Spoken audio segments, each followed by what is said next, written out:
Hi friends, ఏం చేస్తారు అందరూ? నేనైతే బావి దగ్గరకు వచ్చిన ఈరోజు. బావి దగ్గరకు వస్తే మాత్రం చాలా ప్రశాంతత అనిపిస్తుంది. చల్లటి గాలి, పచ్చడి పొలం చాలా మంచిగా అనిపిస్తుంది ఫ్రెండ్స్. బాగుంటుంది బావి దగ్గర. ఇంకో మా బావి దగ్గర ఏమేమి చెట్లు ఉన్నాయో చూపిస్తా చూడురి.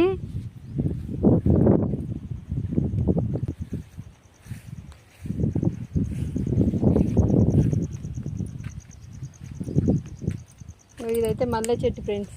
మల్లె చెట్టు, మల్లె మొగ్గ అయితే ఒకటి అయితే వేసింది, ఎక్కువ పూస్తలేదు ఈ మధ్యలో. ఇదేమో కరివేపాకు చెట్టు, చాలా బాగుంటుంది, స్మెల్ బాగా వస్తుంది. ఇక్కడేమో నిమ్మ చెట్టు పెట్టినాం, ఇంతకుముందు ఒక చెట్టు పెట్టినాం. ఇక ఇది ఒక చెట్టు, అక్కడైతే మామిడి చెట్టు, ఇదేమో చింత చెట్టు, ఇక్కడ యాప చెట్టు ఉంటుంది, ఇదేమో టేక్ చెట్టు. చెట్లు అయితే ఇవి పెట్టినాం ఫ్రెండ్స్. సరేనా?